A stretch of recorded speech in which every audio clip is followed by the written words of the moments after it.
Hello, everyone, and welcome to week 2 of the North Pole Village Quilt Along. This week we are prepping our fabrics and choosing our embellishments, so come on in and join me.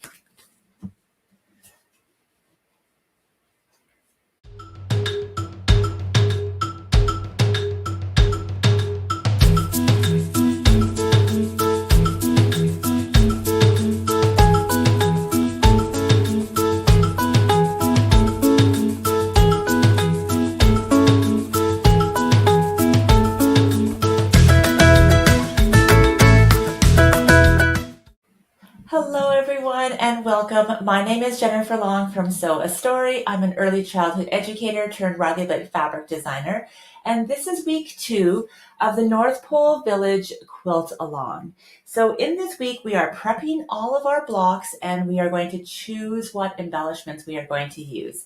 So this is before we've sewn anything. We're just going to kind of get everything prepped first and then ready to go.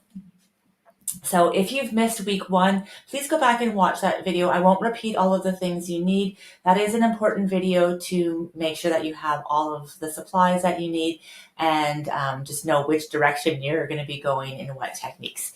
So make sure you have your pattern open and let's begin. So there are a couple of options to note. And first of all, before we really start even cutting for our blocks, we want to know how we're going to prep them and what we are going to do. So it does give you the option. It's kind of like a road map in here in the pattern. You don't have to make these pockets. So if you don't make these pockets, you will omit this entire cutting and step. And you would just have this little house here without the pocket happening on it. If you make this pocket and you want a number on it, we'll have to talk about just how you're going to do that in the embroidery machine, or you're going to do it by hand or raw edge applique. And then same thing with names. You don't have to have names on here, but if you want to have names on here, we will talk about what and how to do that. So I love machine embroidery. So I did mine on my embroidery machine, but I also actually did a little bit of it by hand, and we're going to talk through it back and forth. So the door that we're going to have, I'm going to just talk about this number 4 here. So we're going to do this door. I did this piece in the hoop. So you can see that there is a tack down step there, and then the number 4 is appliqued on there, and there's stabilizer on the back. So before I did this, you cut this piece oversized, as it is going to tell you inside the pattern. But you notice that I'm putting it on the bottom half of this, so you don't want to embroider it up here. And the reason for that is because you want to be able to fold this, press it, and then you're going to piece it inside of your quilt. So you're actually going to piece it inside with that door as you go. You don't even need to press this, pardon me. You don't even need to sew a seam here. Of course you can if you want to, but so you'll want to have enough play in this fabric that you can position your numbers on your doors all at the same. But it is sort of cute if they are at different heights too. So don't worry about that too much. Again, if you do this by hand, then you can use raw edge applique to do that.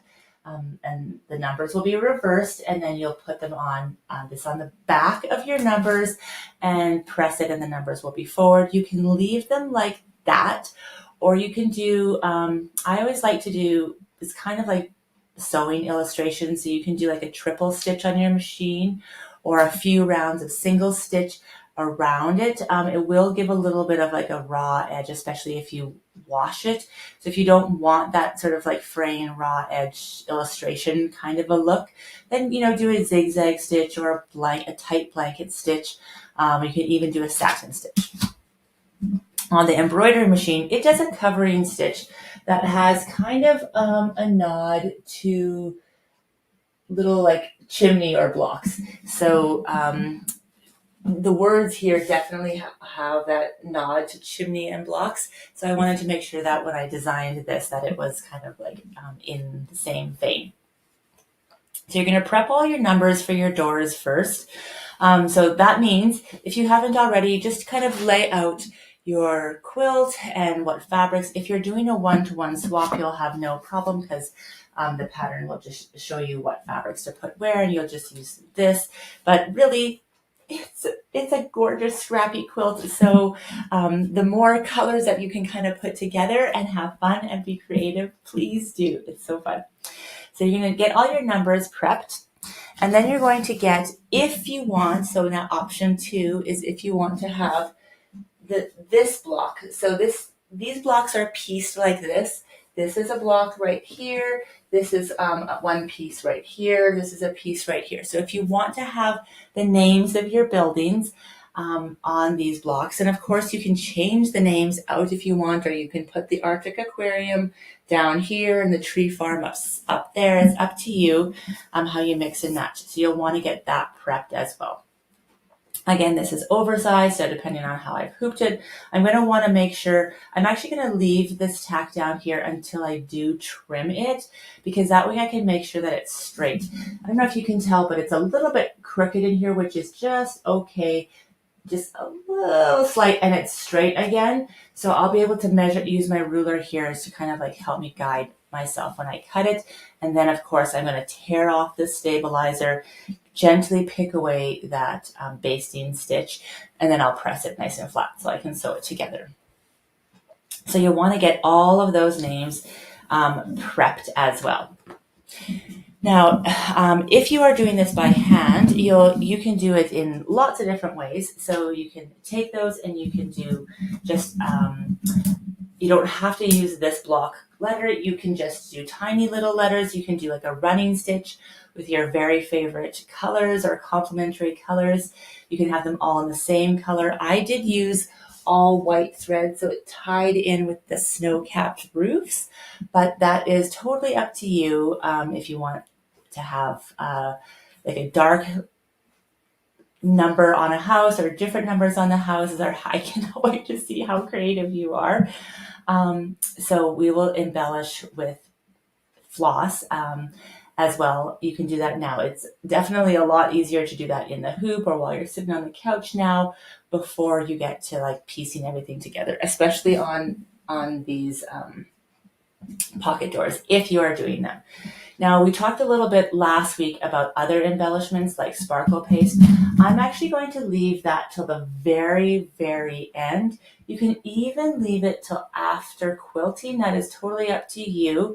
You can do it before quilting, but you'll heat set it first and then send it to the quilter. So either way is fine. But I'm going to do it at the very end because I do want it to have that kind of like yummy, it just freshly snowed on the quilt look. So that's prepping your blocks and choosing your fabrics. Then you will cut up all of your fabrics, and you can use a design board to lay them all out. So let me just be back. I just have one over here. I'll go grab it and I'll be right back.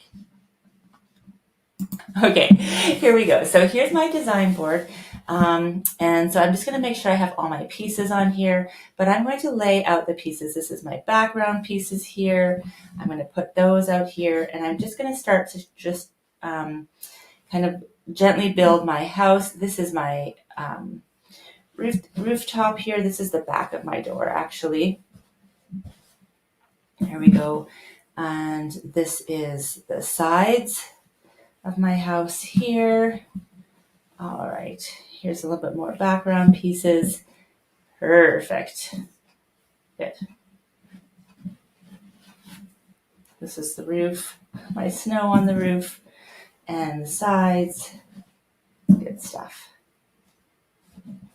Okay, so you're going to kind of just in your general layout, lay out your house, and you're going to put your not trimmed yet, but just prepped name on that. So this is the block that will be on there, and then my number. And I'm going to do this for each of my houses. So this is the prep week. So we're going to get all of this prepped. I'm going to have this for each house. This is number 4. And then over the next 2 weeks, we will sew this together. If you want, if you want to be like doing the numbers as we go, that is just completely fine too. Or if you're doing the numbers by hand or by machine, as long as you have everything else kind of ready and your colors chosen, then you can put the number in your machine, your embroidery machine, while you're sewing the other one, or you can do the hand stitching in the evenings while you are doing this at a different part of the day. So just going to get you nice and organized. I'm going to get a design board for each of my 25 houses. Don't worry about anything else yet, the North Pole or anything else. We're just going to focus on the houses for the next couple weeks and make sure we are all prepped. So I can't wait to see all your colors and fabrics you're choosing. If you are joining along and you're on social, even if you're in the Facebook group, if you are on Instagram or on Facebook, if you could tag me at @sewastory_Jennifer Long on Instagram, or sewastory everywhere else. If you aren't in the Facebook group, it would be lovely if you came on in, just so we can kind of get inspired by each other. So use the community to share with and do your fabric pulls, even if you're just going to kind of like be very creative and wing it as you go, or if you're going to do a one-to-one swap on all of these as well. So I cannot wait. If you are a shop that is carrying this pattern, and or I know some shops have even kitted this just as it is, please do put it in the comments so that we can share as well. Thank you so much, and I'll see you again next week for sewing the blocks together. Bye for now.